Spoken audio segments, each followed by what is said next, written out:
মাঠের এক কোণে একটি বড় গাছে দুটি পাখি থাকতো, টোনা আর টুনি।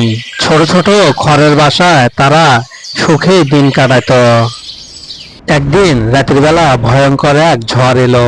প্রবল বাতাসে টোনাটুনির ঘর ভেঙে চুরে লন্ডভন্ড হয়ে গেল।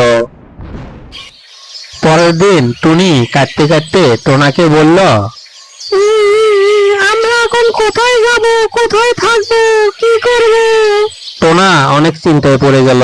কি করবে কোনো উপায় খুঁজে পাচ্ছিল না।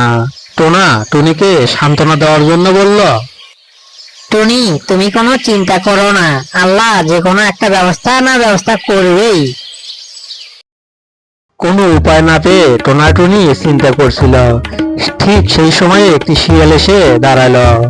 শিয়াল অনেক বুদ্ধিমান ছিল, তাই টোনা টুনিকে দেখে তার পরিস্থিতি বুঝতে পেরে শিয়াল বলল, এই যে পাখিরা, আমি তোমার পরিস্থিতি বুঝতে পারছি, তোমরা কোনো দুঃখ করো না, আমি তোমাদেরকে একটা বুদ্ধি দিচ্ছি। টোনা অনেক ভয় পেয়ে গেল, তারপরও বলল, শিয়াল ভাই, তুমি কি আমাদেরকে সাহায্য করতে চাচ্ছ? শিয়াল টুনির কথায় একটু হাসলো, তারপর বলল, তোমরা দুজনেই পরিশ্রম করো। ওই জলাশয়ের কাছে একটি বড় গাছ আছে, ওখানে মজবুত করে বাসা বানাও, ঝড়ে ভাঙবে না। শিয়ালের বুদ্ধিতে টোনা টুনি অনেক খুশি হলো। শিয়ালের কথা মতো টোনা টুনি জলাশয়ের ধারে সেই গাছটির কাছে আসলো। শক্ত ডাল দেখে মজবুত করে বাসা বানালো। দূর থেকে শিয়াল দেখছিল। যদি টোনা টুনি দুজনে পরিশ্রম না করত, তাহলে এই মজবুত বাসাটা বানাতে পারত না।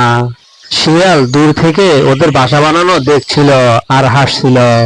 পরিশ্রম আর বুদ্ধি থাকলে সব সমস্যারই সমাধান করা যায়। যত কঠিন সময়ে আসুক, হাল না ছেড়ে পরিশ্রম করলে, চেষ্টা করলে ও ভালো পরামর্শ মেনে চললে সফলতা অর্জন করা যায়।